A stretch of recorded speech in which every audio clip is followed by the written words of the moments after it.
So what is it to be a forest monk? Why use this system? When you may be thinking, there's loads of systems out there, there's loads of stuff. What makes this one different? What makes this any different to what everyone else is doing? Maybe it isn't. But let's go through a few things about why I use this system and how I developed it. So the thing is, what I really want, what I focus on, is calm. I always wanted to have a calmness to me. I didn't want to be an angry man. I didn't want that lack of control. So calm is a big thing, and developing that calm. Thank you. The other thing is strength. And I mean strength, flexibility, the ability to move, the strength of mind to keep to your principles, the strength of body so that we age slowly. The last thing is freedom. I want freedom. I want freedom of movement. I want freedom of my mind. I don't want my mind controlled by my subconscious. I want to be free. I want to be able to move how I want to move and do what I want to do. I don't want to be limited by getting older, ill health. And so that's where the forest monk came in. That's where all the practices I have come from at that basis. So the next thing I want to look at is it focuses on mind, body, and nature. And we need these three things. We need them linked. We need them to be working together so that we work properly. So let's look at the mind. So the mind is powerful. The mind is our supercomputer. The mind is what does everything. It controls everything. If the mind isn't working properly, we aren't working properly. So left to its own devices, the mind will go and into a negative mode. It always goes negative. You may have heard of the monkey mind. The monkey mind will take control. It starts jumping around. It will jump around with thoughts. It'll leap around. It'll take you to places you don't want to go because you can't control it. We need to control the monkey mind. So I found this out over many years of my mind letting me down. I'd play a lot of sports and my mind always let me down. One particular time where I thought I'd got everything sorted. I was good at meditation. I had my mind in the right place, but it was my first international Kung Fu competition. And so he's just chasing his tail. See, he has a monkey mind.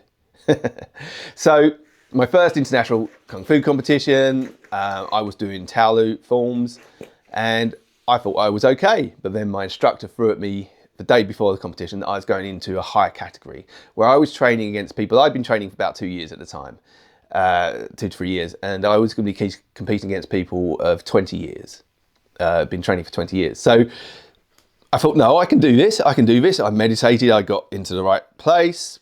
I went into the competition. I was sitting there preparing and I was fine, absolutely fine. And it was set on a raised platform. So I was doing my form. I was going through well. And then I did a move and I punched and I stopped. And I could just see over my hand, I could see the crowds. And my mind just switched from being in the moment to being nowhere. It was scattered. And I just stopped. And it took me a few seconds to get myself back into it and start moving again. And so that really taught me how powerful the mind is. But I was physically prepared. I was mentally prepared. But that small moment of lack of control and I was lost. So in Forest Monk, we use meditation, we use mindset, we use the mind to help heal us. You know, we really work on the mind to make it work for us, not against us. Okay, so the next one is body. So Confucius says that the healthy man wants 1,000 things. The unhealthy man wants one. And this is true. Once you lose your health, that's all you focus on. it takes over. So as we age, we don't want to lose it. We have to move. We're designed to move. And if we don't move, much like if we leave a car sitting on the drive, we'll seize up and we'll stop being able to move because our bodies and minds are so efficient. And because we're efficient, because it's to save energy, which kept us alive as we were going through famine and things like that as we evolved, then if our body thinks we're not using something, it will lose it. We will lose it.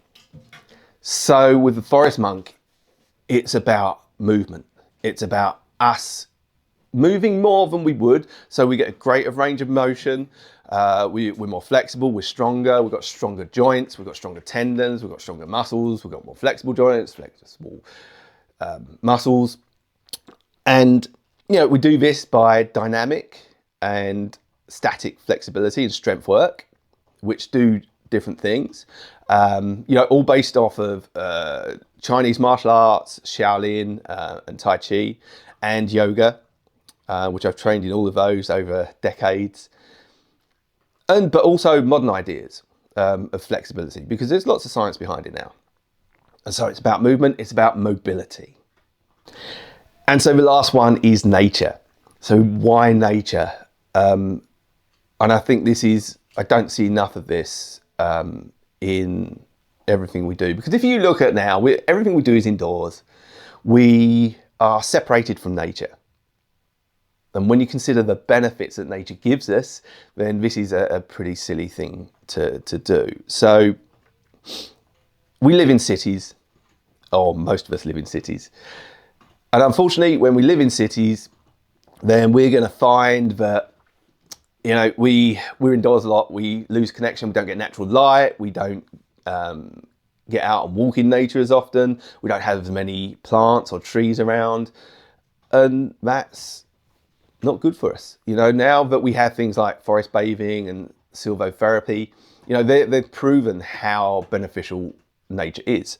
So the kind of things we can look at that it gives us, grounding. If we do earthing, if we touch the ground, we've got the electrical current from the earth,